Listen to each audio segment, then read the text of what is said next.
I did not intend to trespass into the most forbidden chamber of the alien royal palace. In fact, I was only a junior linguistic attaché assigned to the human embassy on Zyrath Prime. The palace itself was a marvel of curved crystal halls and living stone that pulsed faintly with bioluminescent veins. Every corridor looked identical to the last, designed deliberately to confuse non-Zyrathi visitors.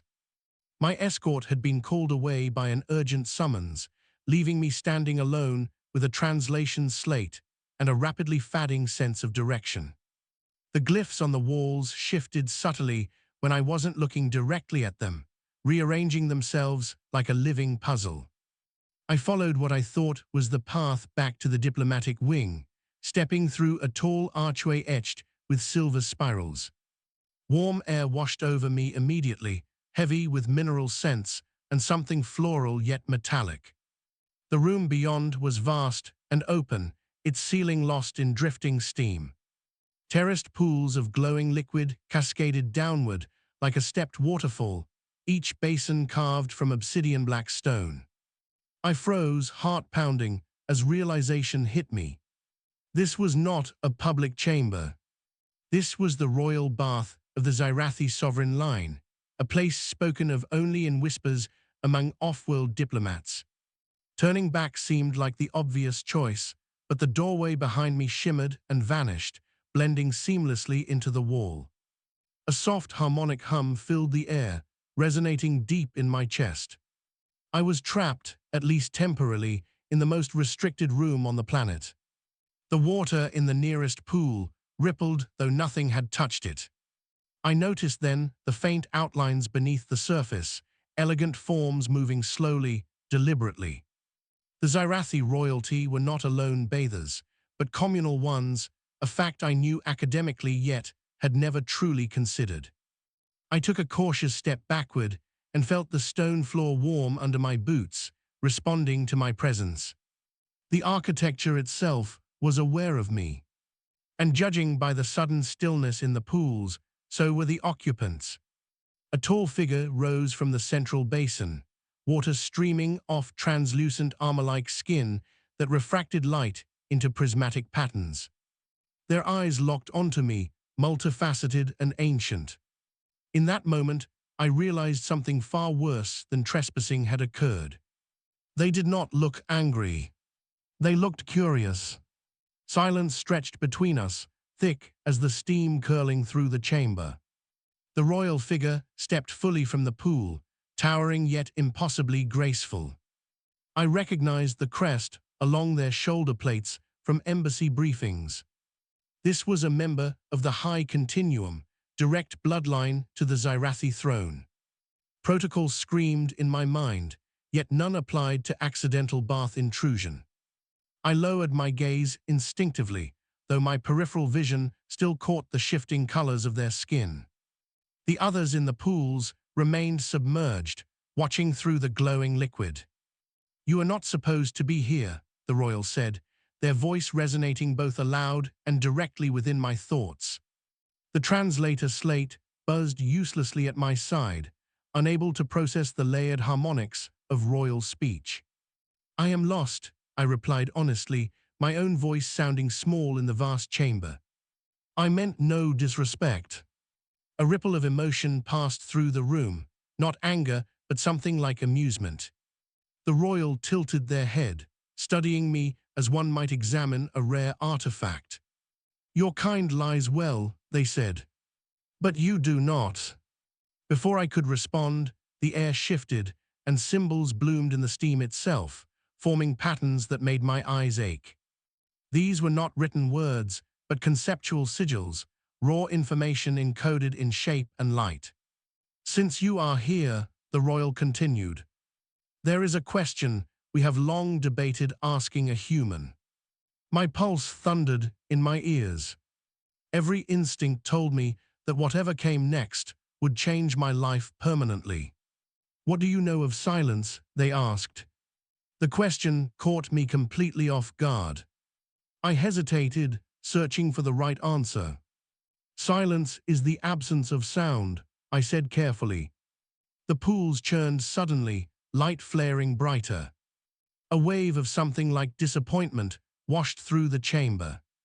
"That is what you think," the royal replied. "Not what you know." They stepped closer, and the heat intensified. Images flooded my mind unbidden, stars collapsing inward, civilizations blinking out without explosion or warning. Entire regions of space going dark, not destroyed, but muted. "The universe is losing its voice," the royal said softly. "And your species is at the center of the dissonance." I staggered, gripping the edge of a stone railing. "That's impossible," I whispered. "We are barely a Type 1 civilization." The royal's gaze sharpened. "Exactly," they said. The royal gestured, and the central pool parted like liquid glass, revealing a structure beneath the surface. A sphere of dark material hovered there, absorbing light rather than reflecting it. I felt an immediate pressure in my skull just looking at it. "This is why no outsiders are permitted here," the royal said. "The bath is not for cleansing. It is for containment." As they spoke, I understood with chilling clarity that the warmth, the steam, the harmonic hum, all of it was part of a vast, dampening field, designed to suppress whatever that sphere truly was. "What is it?" I asked, though some part of me already feared the answer. "A wound," the royal replied, "left by your ancestors." My breath caught. Our ancestors never left Earth. The royal extended a hand, and the surface of the sphere rippled, projecting images directly into my mind. Early human radio signals blasting into space, unshielded and exuberant. Nuclear detonations cracking planetary silence like thunder. Artificial intelligence, experiments tearing open computational dimensions not meant for organic thought. "You learn to shout before you learn to listen," the royal said. And something answered. The images shifted, showing vast entities existing not in space, but between causal layers. Beings drawn to pattern, to noise, to intelligence asserting itself too loudly. Predators of awareness itself. "We call them the quietus," the royal continued. "They do not destroy matter. They erase meaning." Cold dread settled in my chest. "And this," I gestured weakly at the sphere, "is one of them." "A fragment," they corrected. "Captured at great cost." The others in the pool stirred uneasily, waves of restrained fear echoing through the chamber. "We contained it here because your species would never be allowed to know the truth." I looked up sharply. "Then why tell me?" The royal met my gaze, unblinking. "Because the containment is failing." Cracks of darkness spidered briefly across the sphere before fading. Each flicker sent a spike of nausea through me. I could feel it probing, testing, listening. "Our fields weaken as your species grows louder," the royal said. "Your networks, your signals, your constant broadcasting." I thought of Earth, of billions of devices, satellites, experiments. We were shouting into the void every second of every day. "What do you want from me?" I asked, my voice barely steady. The royal turned away, gazing into the rising steam. "We cannot command your people. But you listen." They faced me once more. "You must carry the warning." I swallowed hard. "No one will believe me." "They will," the royal said. "When the silence begins." A sudden tremor shook the chamber, and alarms rang out in frequencies I felt more than heard. The sphere pulsed, brighter and darker at once. The containment field flared to maximum output. The royal placed a hand on my forehead, and knowledge poured into me. Equations, harmonics, methods of quieting space itself. Not weapons, but lullabies for the universe. "This knowledge cannot be written," they said. "It must be remembered." The doorway behind me shimmered back into existence. "You will forget this place," the royal added.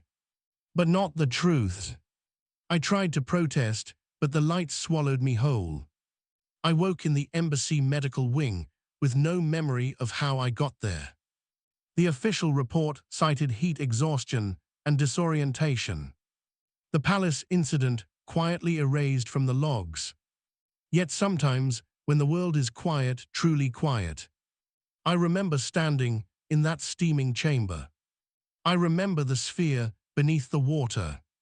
I can still hear the harmonic hum if I close my eyes. Still feel the weight of that knowledge pressing gently but insistently against my thoughts. I began working quietly, pushing for changes in communication protocols, advocating for signal dampening, for listening instead of constant transmission. Most dismissed it as caution, some as paranoia. Then deep space probes began returning nothing but static. Not damaged, just empty. Silent. And in those moments, I understand why nobody was meant to know the secret of the alien royal bath. Because once you hear the universe holding its breath, you realize how dangerous it is to keep shouting. And you wonder how long before the silence answers back. The first undeniable proof arrived not as catastrophe, but as absence. A listening array orbiting beyond Neptune completed a scheduled sweep and returned a perfect null result. No cosmic background radiation, no stellar echo, no interference. Just silence so complete that engineers initially believed the sensors had failed. They recalibrated, rebooted, replaced entire systems. The silence remained. A region of space, nearly 3 light-years wide, had gone acoustically dead.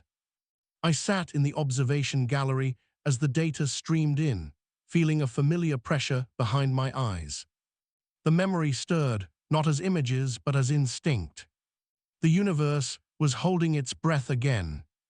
I requested access to the full spectral data under diplomatic authority. My superiors hesitated, but curiosity outweighed caution. What they saw confused them, what I felt terrified me. The quietus was feeding. Not on matter, not on energy, but on attention.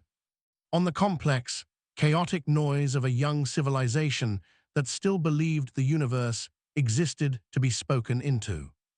Earth responded the only way it knew how. With more broadcasts, more probes, more shouting into the dark.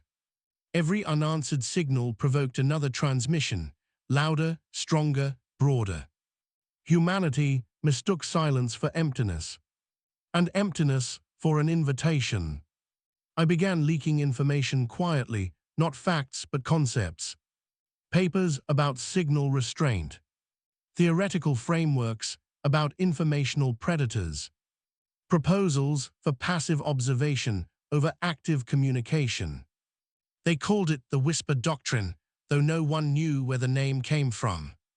It spread slowly at first, mocked by commentators and dismissed by corporations whose profits depended on constant transmission.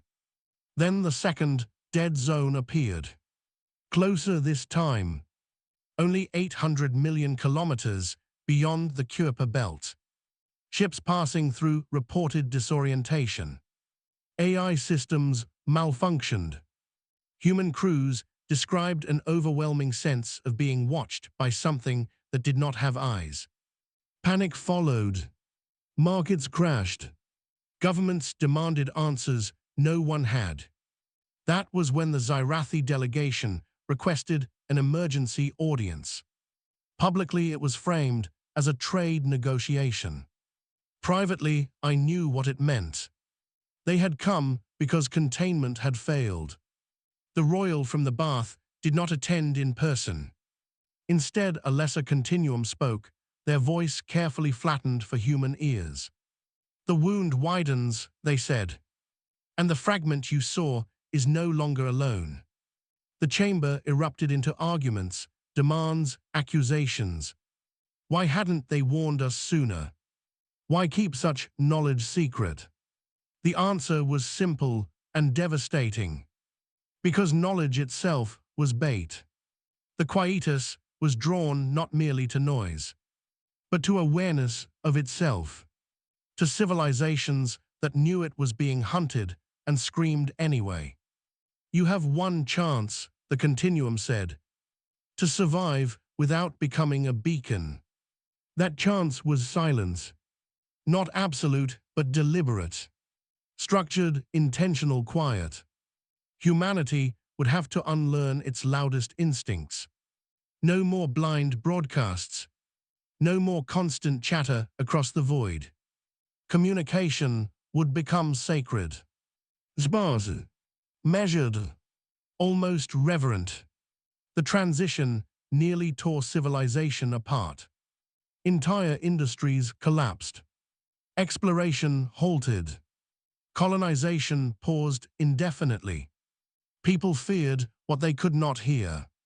Feared that silence meant death waiting patiently. But slowly, something extraordinary happened. The dead zones stopped expanding. The silence receded, not vanishing but loosening, as if the universe itself were relaxing. Long-range sensors began detecting faint echoes again. Not the roar of galaxies, but soft, distant murmurs. A background song that had been there all along, drowned out by our own noise. I understood then what the royal had meant. Silence was not absence. It was respect. Years passed. Children grew up under dark skies filled with stars that no longer blinked out without warning. Humanity learned to listen before speaking. And sometimes, very rarely, we heard something listening back. Not the quietus, but others. Ancient civilizations that had survived by mastering restraint rather than dominance. They communicated not through power, but through patience. First contact became something entirely new. Not an announcement, but a mutual acknowledgement. As for me, I never returned to the Zyrathi royal bath. I doubt it still exists in the same form. Some secrets are meant only for the moment they are needed. Then they dissolve back into myth and memory. Yet when the world falls quiet late at night, when satellites dim and networks sleep, I sometimes feel that familiar harmonic hum in my chest. A reminder of a dark sphere beneath glowing water. Of a universe vast enough to notice our whispers, and dangerous enough to punish our screams. We survived not by conquering the silence, but by finally understanding it. And that may be the greatest secret humanity was never supposed to learn. The first reply did not arrive as sound, nor as light, nor as any signal humanity had learned to recognize. It came as alignment. Across multiple star systems, instruments detected the same improbable coincidence. Pulsars thousands of light years apart shifted their rotational variance by identical fractions. Not enough to alarm automated systems, but enough to make physicists sit up in stunned silence. The Whisper Doctrine Council convened within hours. I was there, older now, my hair threaded with gray. Yet the pressure behind my eyes returned with familiar insistence. They are synchronizing, I said before anyone asked. Not because I had proof, but because some truths announced themselves without evidence. The room fell quiet, not the panicked quiet of fear, but the careful, quiet humanity had learned to respect. We listened. Days passed, then weeks. The alignment persisted, subtle and deliberate. Stars dimmed in precise intervals. Gravitational waves rippled through space like breath measured between words. It was language, not shouted, not broadcast, but offered. We responded with restraint. A single acknowledgement pulse. Low energy, narrow band, designed not to travel far. A whisper returned to the cosmos. We did not announce who we were. We did not ask questions. We simply said we were listening. The reply came faster than expected. A modulation within the cosmic background itself, barely above the threshold of detectability, yet undeniably intentional. The quietus recoiled. Dead zones that had lingered for years thinned like fog under sunlight. Not erased, but pushed back, as if something vast had turned its attention elsewhere. The continuum arrived again, this time openly. Not just Xyrathi, but representatives of species humanity had never imagined. Forms of light, of lattice matter, of synchronized probability rather than flesh. They did not speak at first. They observed, measured our restraint, tested our patience. Finally, a voice emerged, layered and ancient. "You have learned the first rule," it said. "Silence is not submission." The chamber trembled as meaning settled into us. Silence is invitation. They told us then what the universe truly was. Not a battlefield, not a resource, but a conversation that had been ongoing for longer than stars had burned.